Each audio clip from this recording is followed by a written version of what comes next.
Beren e Lúthien. Beren e Finrod foram capturados, e houve um duelo, e Finrod lutou com Sauron em Canção de Poder, e o poder do rei era muito grande, mas Sauron prevaleceu. Então Sauron arrancou-lhe seu disfarce, e ficaram nus e amedrontados diante dele. Sauron não conseguiu descobrir seus nomes ou seu propósito.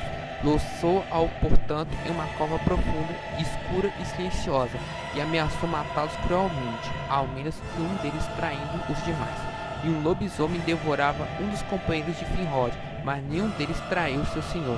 O coração de Lúthien sentiu um peso enorme, e ela foi indo até a sua mãe Melia para pedir conselhos. Ela descobriu que Beren jazia nas masmorras de Tol em Galrod e sem esperança de resgate. Então Lúthien percebeu que não veria ajuda para eles. Então ela resolveu salvar Beren e Finrod. Ela buscou auxílio de Daeron, mas ele a denunciou ela para Thingol. Então em Thingol encheu-se de temor e assombro, e mesmo assim, querendo impedi-la, mandou que construísse uma casa, da qual não pudesse escapar, não muito longe dos portões de Menegroth. Ficava a maior de todas as árvores da floresta de Neldoreth, e essa era uma floresta de faias e a parte norte do reino. Essa faia magna era chamada de Hirilor e tinha 3 troncos iguais em largura, lisos de cascas e sobremaneira altos. Nenhum galho crescia a partir deles, até uma grande altura acima do solo. Muito acima, entre as forquilhas de Hirilon, construíram uma casa de madeira, e ali Lúthien teve de morar, e as escadas eram retiradas e guardadas, salvo apenas quando os serviçais de Thingol traziam a ela as coisas que ela precisasse. Mas Lúthien utilizou sua arte de encantamento para fugir, e fez com que seus cabelos crescessem em grande comprimento, e com ele tecia um manto escuro que envolvia sua beleza, com uma sombra, e esse estava carregado de um feitiço de sono. Das tramas que sobraram, ela traçou uma corda e as deixou cair de sua janela, e conforme a ponta balançoava acima dos guardas que se sentavam sob as árvores, e eles caíram num sono profundo. Então Lúthien desceu de sua prisão em Hirilon, e envolto em seu manto sombrio, escapou de Doriath sem vista. Celegor e Curufin, filhos de Fëanor, tinham saído à caça pela planície protegida, e fizeram porque Sauron, estando cheio de suspeita, enviaram muitos lobos para as terras élficas. Por isso, eles tomaram consigo seus cães e saíram a cavalo. O chefe desses cães lobeiros era chamado de Huan. Ele seguia Celegor. Huan flagrou Lúthien fugindo quando Celegor e Curufin estavam descansando um pouco perto das fibras ocidentais de Doria. Huan levou Lúthien até Celegor, e ela descobriu que ele era um príncipe dos Noldor e um inimigo de Morgoth. Ela ficou contente e se declarou, lançando de lado seu manto. A beleza de Lúthien era tão grande e repentina, revelada sob o sol, que Celegor se enamorou dela, mas ele lhe falou com gentileza, e ele prometeu que acharia ajuda para sua necessidade se ela voltasse com ele então para Nargothrond.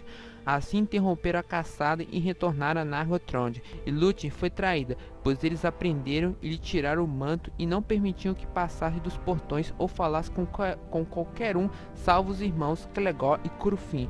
Pois agora, crendo que Beren e Finrod eram prisioneiros sem esperança, pretendia deixar o rei perecer e reter Lúthien e forçar Thingol a dar a mão dela a Celegor.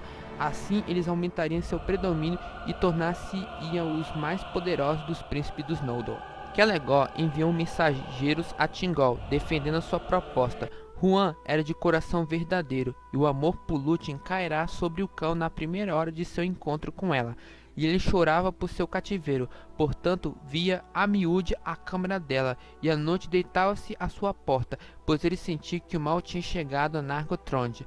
Lúthien falava a miúde a Huan em sua solidão, contando de Beren, que era o amigo de todas as aves e feras que serviam a Morgoth. E Huan entendia tudo o que era dito, pois compreendia a fala de todas as coisas com voz. Ora, Huan pensou em um plano para ajudar Lúthien, e chegando numa hora da noite, trouxe-lhe o seu manto e pela primeira vez falou, dando-lhe conselhos. Então ele a levou por caminhos secretos para fora de Nargothrond, e fugiram para o norte juntos. Ele humilhou seu orgulho e permitiu que ela montasse a moda do corcel, tal como os orcs por vezes montavam em grandes lobos. Assim avançaram rápidos, pois Juan era veloz e incansável. Na cova de Sauron estava Beren e Felagund, e todos seus companheiros estavam mortos. Mas Sauron pretendia deixar Felagund para o final, pois percebia que era um nodo de grande poder e sabedoria, e julgava que nele estava o segredo daquela missão. Mas quando veio um lobo para devorar Beren, Felagund manifestou todo o seu poder e quebrou seus grilhões e lutou com o lobisomem e o matou com suas mãos e seus dentes, mas ele próprio estava ferido de morte. Então falou a Beren dizendo: Vou agora para o meu longo repouso nos salões sem tempo, além dos mares e das montanhas de Amã. Tardará antes que me veja entre os nodos de novo, e pode ser que não hajemos de nos encontrar uma segunda vez, em morte ou vida, pois as sinas de nossas gentes são separadas. Adeus! E assim morreu Finrod Felagund, filho de Finaf.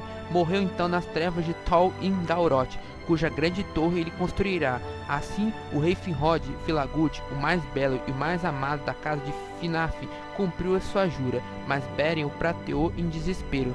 Naquela hora, Lúthien chegou e postando-se à ponte que levava à ilha de Sauron, e ela cantou uma canção que nenhuma muralha de pedra podia barrar. Beren escutou e pensou que soava, pois as estrelas brilhavam acima dele, e nas árvores roxinosas estavam cantando. Em resposta, ele cantou uma canção de desafio que fizerá em louvor. Então toda a sua força o deixou e ele caiu na escuridão. Mas Lúthien ouviu a voz que respondia e cantou uma canção de maior poder. Os lobos uivaram e a ilha tremeu. Sauron estava na alta torre com seu pensamento negro e sorriu ao ouvir a voz dela, pois ele sabia que ela era a filha de Melia. A fama da beleza de Lúthien e do assombro de sua canção a muito se divulgará de Dória, e ele pensou em fazê-la cativa e entregá-la ao poder de Morgoth, pois a sua recompensa seria grande.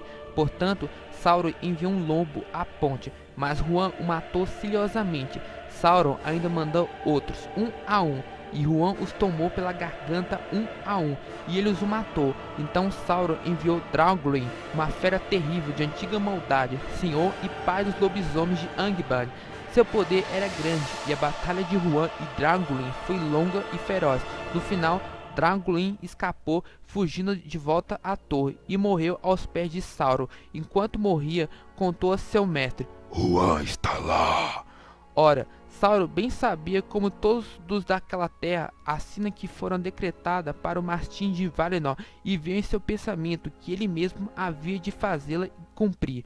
Portanto, ele tomou sobre si a forma de um lobisomem e se fez o mais poderoso que até então caminhará pelo mundo, e veio para fora para conquistar a passagem da ponte. Tão grande foi o horror de sua chegada que Juan saltou de lado. Então Sauron pulou sobre Lúthien, e ela desmaiou diante da ameaça do fero espírito em seus olhos e do vapor imundo de seu hálito. Mas enquanto ele pulava, ao cair, ela lançou uma dobra de seu manto escuro. Os olhos do lobo, e Sauron tropeçou, pois ele viu uma sonolência passageira. Então Juan atacou. Ali se deu a batalha de Juan e do lobo Sauron, e os uivos e latidos ecoavam nos montes, e os vigias na muralha das Eret Etro, do outro lado do vale, ouviram-nos longes e ficaram aterrorizados. Mas nenhum feitiço maligno podia sobrepujar Juan. Ele tomou seu inimigo pela garganta e o prendeu ao chão. Então Sauron mudou de forma de lobo para serpente, e de monstro para sua própria forma costumeira, mas ele não conseguia esquivar das garras de Juan sem abandonar seu corpo todo. Lúthien veio até ele e disse que seria despojado de sua vestimenta de carne e seu espírito seria enviado tremendo de volta a Morgoth. E ela concluiu: Lá para todo sempre teu desnudo há de suportar o tormento do escárnio dele, varado por seus olhos, a menos que me entregues o comando de tua torre.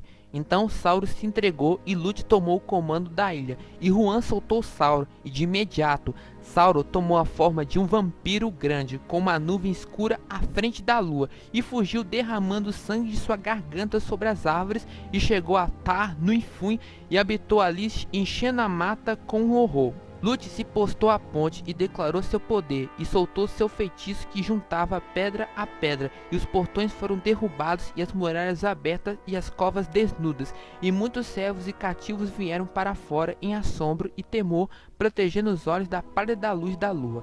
Beren não veio, Juan e Lúthien o procuraram na ilha, e Lúthien o achou prateado. Felagude tão profundo era sua angústia que ele jazia parado e não ouvia o som dela. Então, pensando que ele estava morto, ela pôs seus braços à volta dele e caiu em esquecimento escuro.